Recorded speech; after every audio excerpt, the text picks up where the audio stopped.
You won't want to hear this, but watching motivational content isn't changing your life. If you're like me, then you spend a lot of time consuming this hope core, self-improvement like content. But there's a clear difference between feeling inspired and actually improving your approach to life. In this video, we're going to go through 2 essential lessons that can help both of us bridge that gap.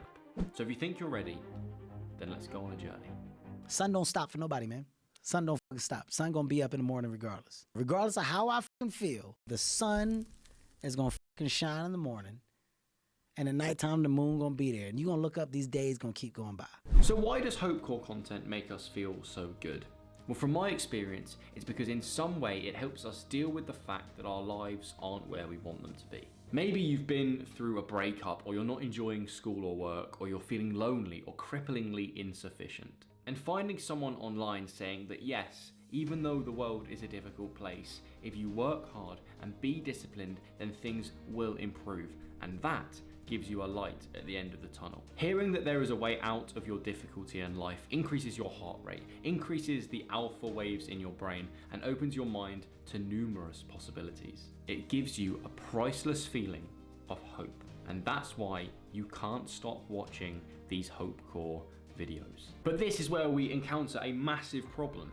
The exact problem that made you click on this video. You and I are both addicted to this feeling of hope, but it doesn't actually move our lives forward. We may spend hours feeling motivated and inspired and creating plans of how we're going to progress into the future and become the best version of ourselves, but in reality, we're staying in the exact same place.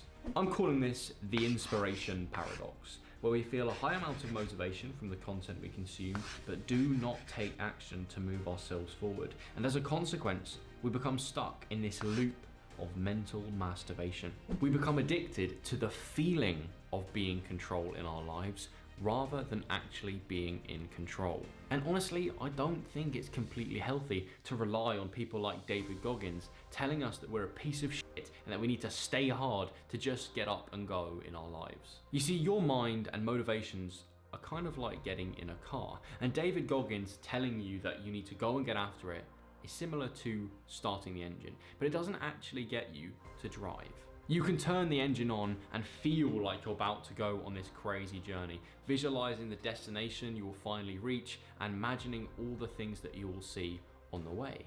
But the reality might be that you just stay in the exact same parking spot. So let's bridge that gap now. Let's learn to put the gas pedal down and use that inspiration rather than just listening to the sound of the engine. Hope core content gives us a sense of control over our future and a sense of mission and purpose, and that's why it makes us feel so good. So, understanding that principle means we have to prioritize agency and autonomy in our lives. A lot of the time, the common thought is that someone suffering with mental health issues needs sympathy, and there's definitely a necessity and a time and place for that. But for the majority of people and the majority of cases who just aren't particularly happy, what you really want is to feel powerful. Poor mental health is often a feeling of helplessness, and the best solution is to literally take life by the scruff of the neck and tell it you're sick of feeling so bad. So the first lesson to bridge the gap is understanding that the reason you feel inspired is because you want your life to feel like it's yours. But to do that, and to feel like that, you have to take complete responsibility and live as if you are the agency of your outcomes, both good and bad.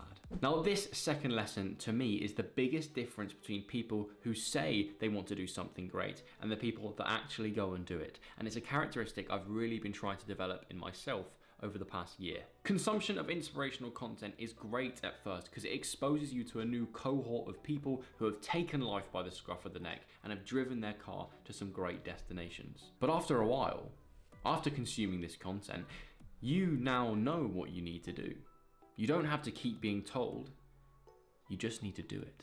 And a helpful mindset frame that I've been trying to drill into my mind over the past few months comes from Alex Hormozy when he says we should measure ourselves on our actions, not on our thoughts or our feelings. Because the reality is, everybody can say what they're going to do or what they want to do when they're feeling inspired. But when it actually comes to doing it, when it actually comes to driving the car, it becomes a whole lot harder. For me, in my own life, There's so much that I want to do to develop my content and provide value to you people and the world, but I'm sick of talking about it.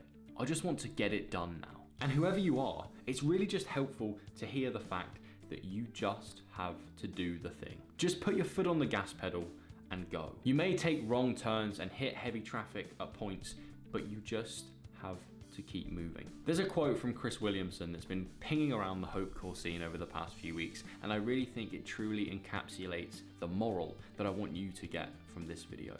The magic you are looking for is in the work you're avoiding. Dude, the magic you are looking for is in the work you're avoiding. And every single time that there is something in front of me that I feel like things aren't coming my way sufficiently quickly, I'm not making the progress that I want, it's because I'm dicking about over here and there is a large frog in front of me that I need to eat. So the overall message that I tell myself every day is that yes, inspiration is great. Take it in, soak it up, make the most of it, start the engine and start the fire in your belly. But to actually get moving, actually make that inspiration useful and create genuine value in this world, you have to focus not on how you feel, but on what you do. And if you'd like to see a psychological strategy to put yourself in a good mental state to complete the work that you've been avoiding, then you can watch this video here that gives you a simple 4-part framework of how you can do just that. Thank you so much for watching.